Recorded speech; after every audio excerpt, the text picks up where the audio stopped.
nom du Père et du Fils et du Saint-Esprit. La grâce de Jésus notre Seigneur, l'amour de Dieu le Père et la communion de l'Esprit Saint soient toujours avec vous.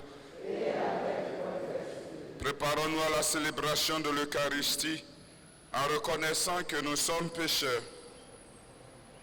Je confesse à Dieu Tout-Puissant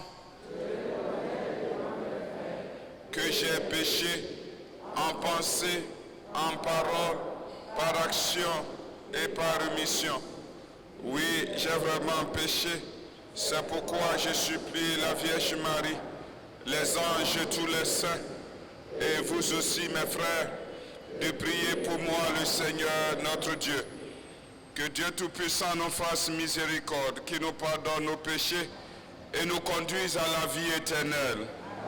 Seigneur, prends pitié. Ô Christ, prends pitié. Seigneur, prends pitié. Prions. Tu protèges, Seigneur, ceux qui comptent sur toi. Sans toi, rien n'est fort et rien n'est saint. Multiplie pour nous tes gestes de miséricorde, afin que sous ta conduite, en faisant un long usage des biens qui passent, nous puissions déjà nous attacher à ceux qui demeurent. Par Jésus-Christ, ton Fils, notre Seigneur et notre Dieu, qui règne avec toi le Saint-Esprit maintenant et pour les siècles des siècles.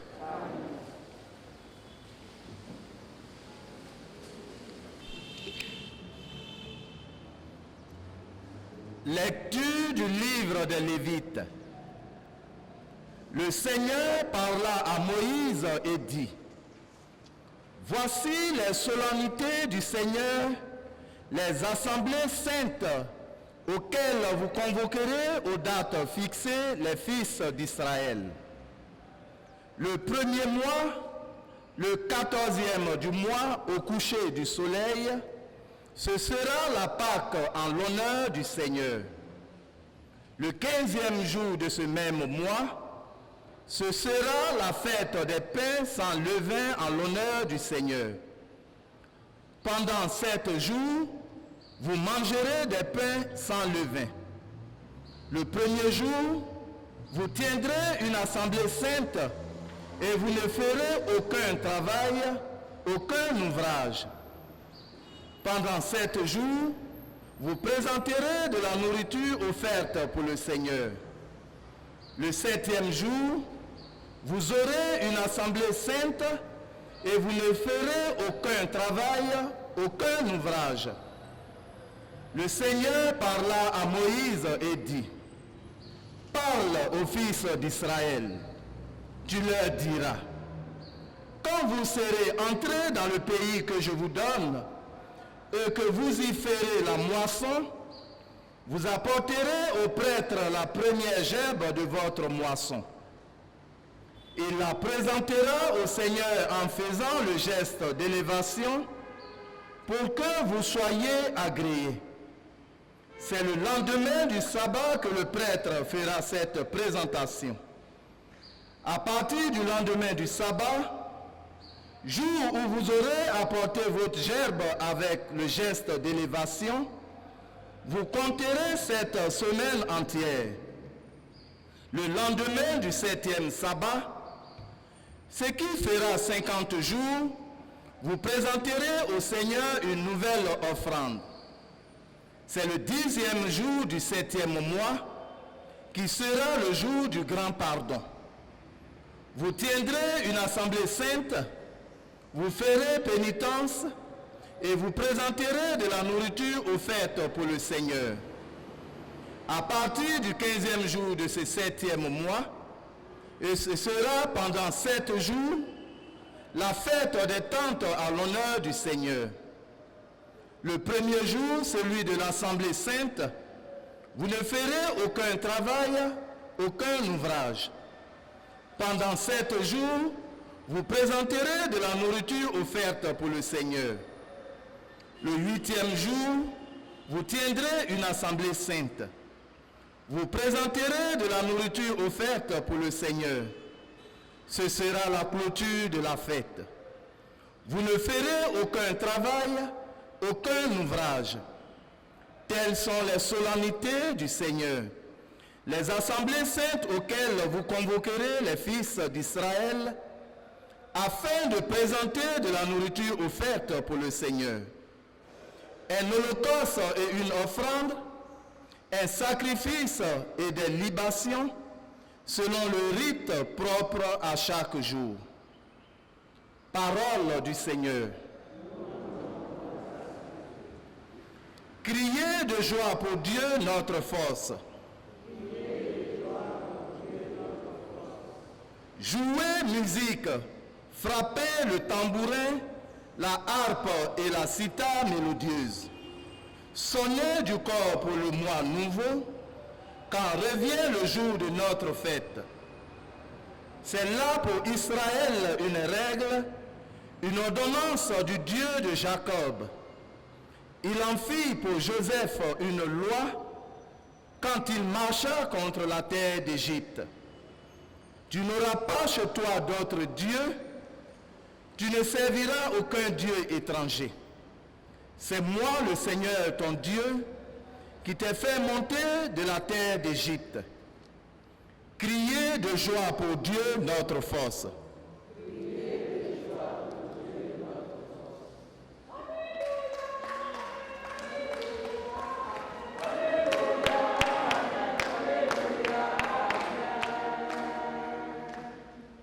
La parole du Seigneur demeure pour toujours. C'est la bonne nouvelle qui vous a été annoncée.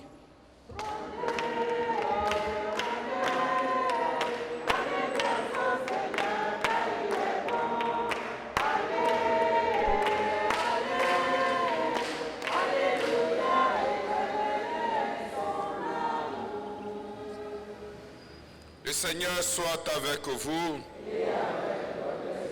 Évangile de Jésus-Christ selon saint Matthieu.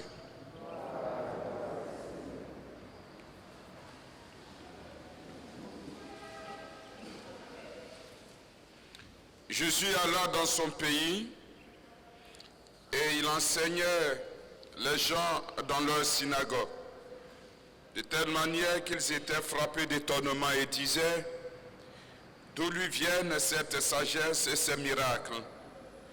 N'est-il pas le fils du charpentier? Sa mère ne s'appelle-t-elle pas Marie? Et ses frères Jacques, Joseph, Simon et Jude? Et ses sœurs ne sont-elles pas toutes chez nous? Alors d'où lui vient tout cela? Et ils étaient profondément choqués à cause de lui. Jésus leur dit: un prophète n'est méprisé que dans sa patrie et dans sa propre maison.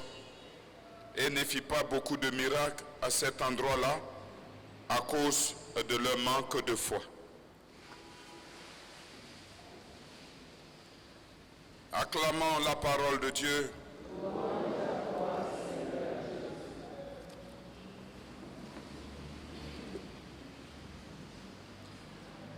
Frères et sœurs, certaines expressions souvent utilisées peuvent sembler claires au départ, mais après réflexion, on se rend compte que cela peut signifier beaucoup plus. Par exemple, lorsque une phrase commence « Oh, je vois, je comprends », cela signifie plus que la simple capacité de voir. Cela pourrait aussi signifier une prise de conscience ou une compréhension plus profonde de ce que la personne veut avancer. Quand notre Seigneur Maître Jésus a dit qu'un prophète n'est méprisé que dans son propre pays, dans sa propre maison, nous pouvons le comprendre à partir bien sûr du contexte du passage que nous avons entendu, c'est-à-dire le passage évangélique. Il y a un contexte. C'est-à-dire qu'est-ce qui s'est passé avant, qu'est-ce qui se passe, voilà. Mais nous pouvons aussi le comprendre. Et si nous voulons réfléchir à cette phrase, voilà. Le prophète, un prophète, une réflexion plus poussée maintenant, peut nous amener à nous demander pourquoi un prophète local n'est pas accepté dans son propre pays et dans sa propre maison. Les prophètes ou un prophète doit-il venir de l'étranger, ou les prophètes ou un prophète doivent être quelqu'un d'inattendu, ou être complètement un étranger pour impacter, pour influencer les gens. Pour impacter, pour influencer. Est-ce que pour que ce que le prophète va dire puisse avoir de l'emprise sur des gens, est-ce que nécessairement il doit venir d'ailleurs? Il doit être d'un pays étranger? Ou doit être un étranger lui-même? La question est posée par Jésus à chacun de nous. Prenons par exemple, lorsqu'une personne d'un pays accomplit quelque chose d'honorable ou de glorieux, comme actuellement ce qui se passe au Japon, remporter une médaille d'or aux Jeux Olympiques, et cette personne devient immédiatement un héros national, avec la récompense et les récompenses, la reconnaissance, les récompenses qui lui sont dues. Et cette personne est louangée, cette personne est glorifiée. Et les médias feront leur chou gras. On dira tout ce qu'on veut. Et peut-être dans le bon sens. Parce que c'est quelque chose pour le pays d'être fier qu'un de ses citoyens soit par exemple a atteint la renommée et l'honneur pour lui-même et pour le pays. Tout le monde est content.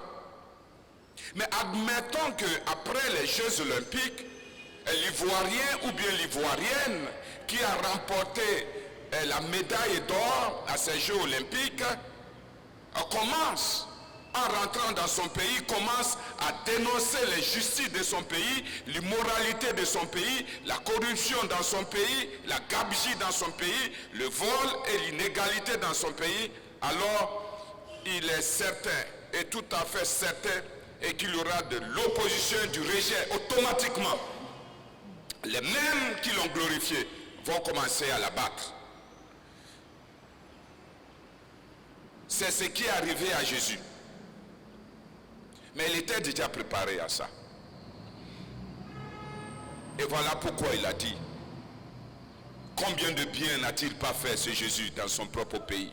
Il a guéri les gens, il a donné à manger, il a fait du bien.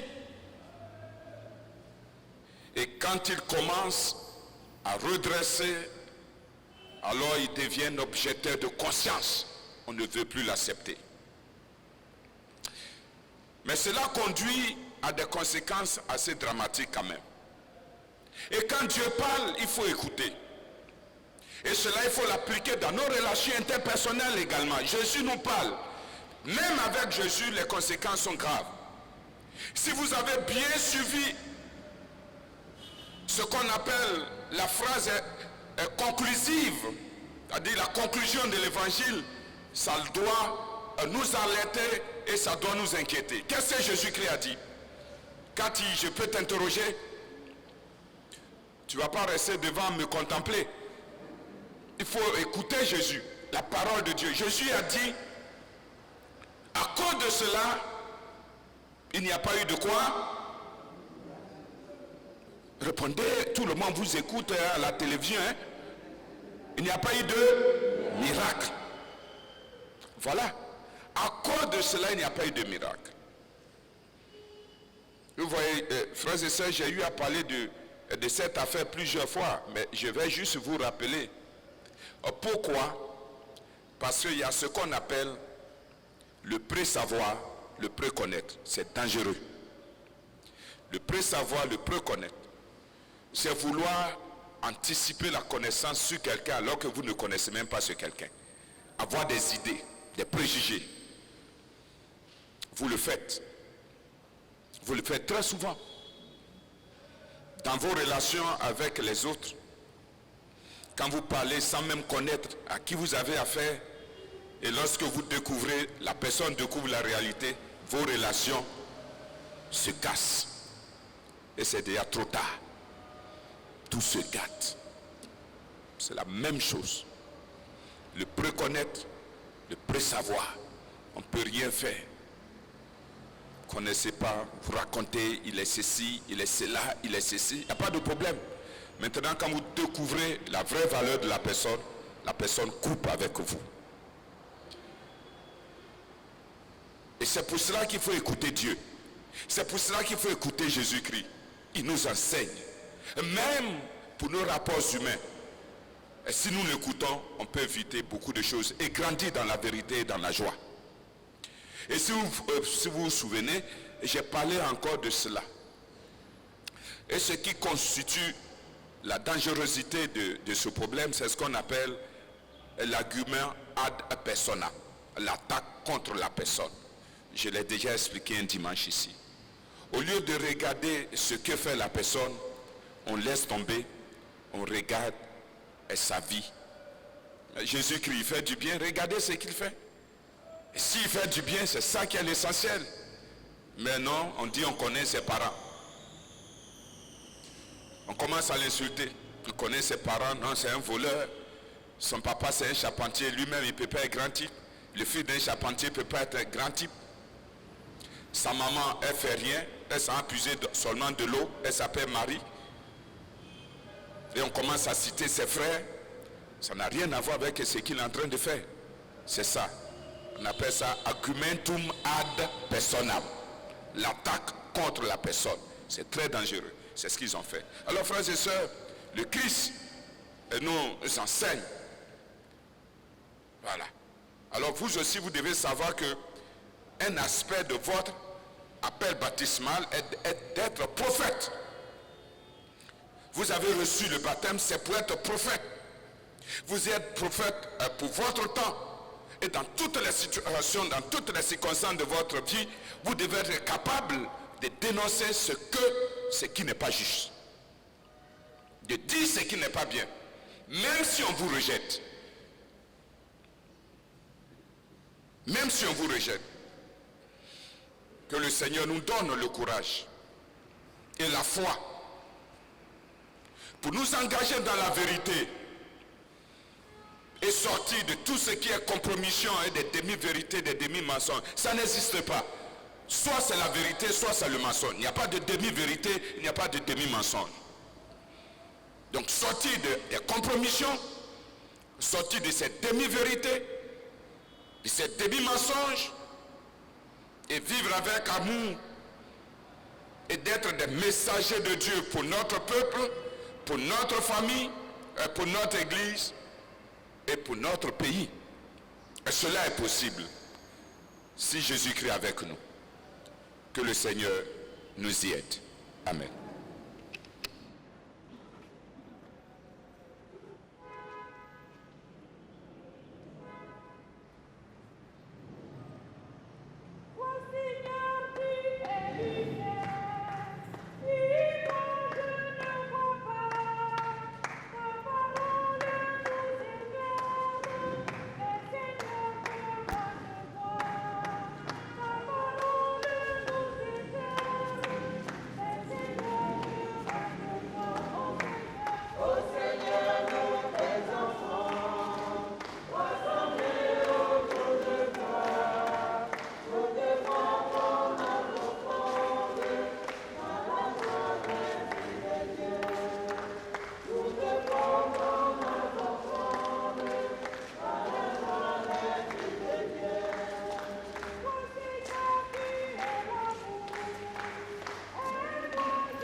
Prenons ensemble le moment d'offrir le sacrifice de toute l'Église.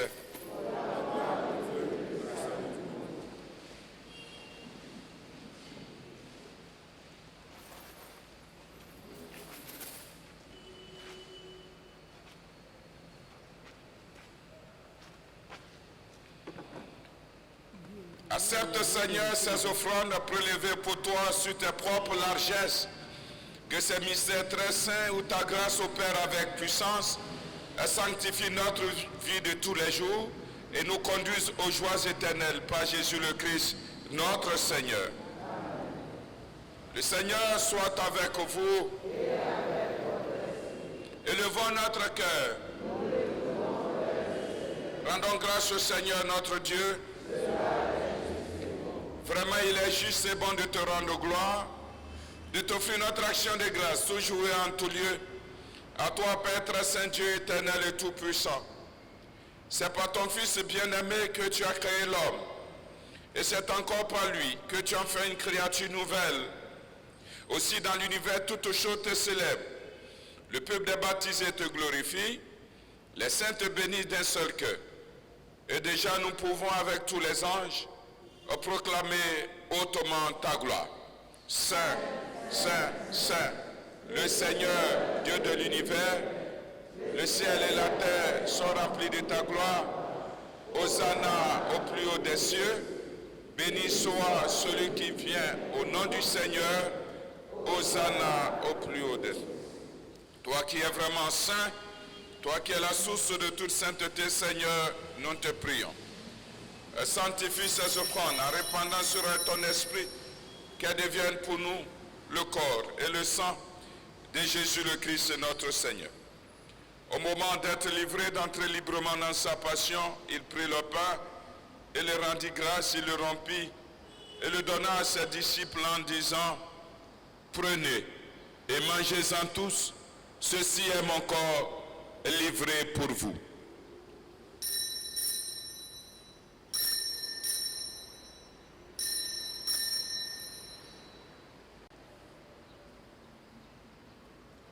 De même, à la fin du repas, il prit la coupe. De nouveau, il rendit grâce et la donna à ses disciples en disant, prenez et buvez-en tous, car ceci est la coupe de mon sang, le sang de l'alliance nouvelle et éternelle, qui sera versé pour vous et pour la multitude en rémission des péchés.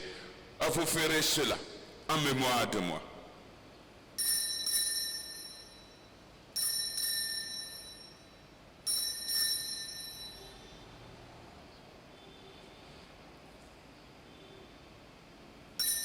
Il est grand le mystère de la foi.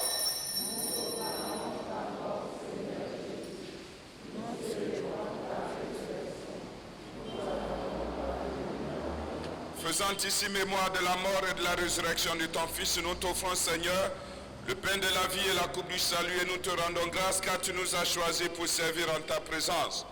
Humblement, nous te demandons qu'en ayant part au corps et au sang du Christ, nous soyons rassemblés par l'Esprit Saint en un seul corps.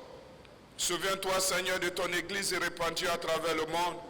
Fais-la grandir dans ta charité avec le pape François, notre évêque Jean-Pierre Cardinal Coutois et tous ceux qui ont la charge de ton peuple. Souviens-toi aussi de nos frères qui se sont endormis dans l'espérance et de la résurrection et de tous les hommes qui ont quitté cette vie, singulièrement ceux pour qui nous prions ce jour au cours de cette Eucharistie. Reçois-les dans ta lumière auprès de toi. Sur nous tous, enfin, sur toutes les intentions d'action de grâce, de protection, d'assistance et de soutien de ce jour, nos intentions personnelles et privées, nous implorons ta bonté. Permets qu'avec la Vierge Marie, la bienheureuse Mère de Dieu, avec Saint Joseph, son chaste époux, avec les apôtres, les saints de tous les temps qui ont vécu dans ton amitié, nous ayons pas à la vie éternelle et que nous chantions ta louange par Jésus-Christ, ton Fils bien-aimé. Par lui, avec lui et en lui, à toi, Dieu le Père Tout-Puissant, dans l'unité du Saint-Esprit, tout honneur et toute gloire pour les siècles des siècles. Comme nous l'avons appris du Sauveur selon son commandement, nous osons dire, notre Père qui es aux cieux, que ton nom soit sanctifié, que ton règne vienne, que ta volonté soit faite sur la terre comme au ciel. Donne-nous aujourd'hui notre pain de ce jour. Pardonne-nous nos offenses, comme nous pardonnons aussi à ceux qui nous ont offensés.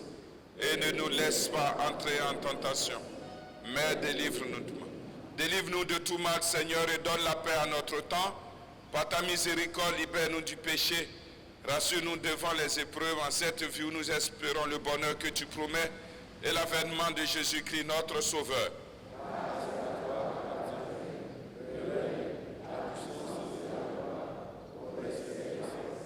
Seigneur Jésus-Christ, tu as dit à tes apôtres, je vous laisse la paix, je vous donne ma paix.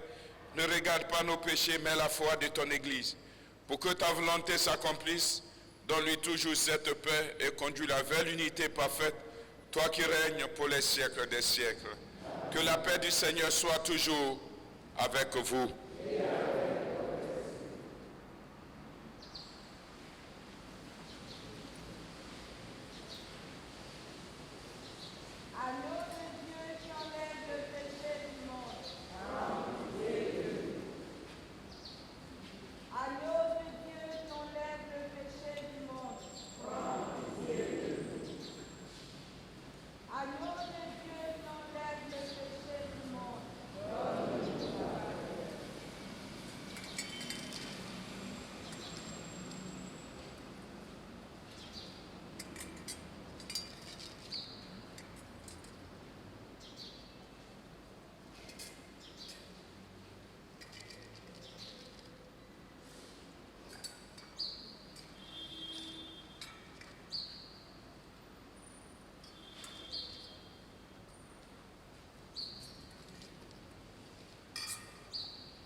Heureux les invités au repas du Seigneur, voici l'agneau de Dieu qui enlève le péché du monde. Mais dis seulement une parole et je serai. Que le corps du Christ me garde.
Prions le Seigneur.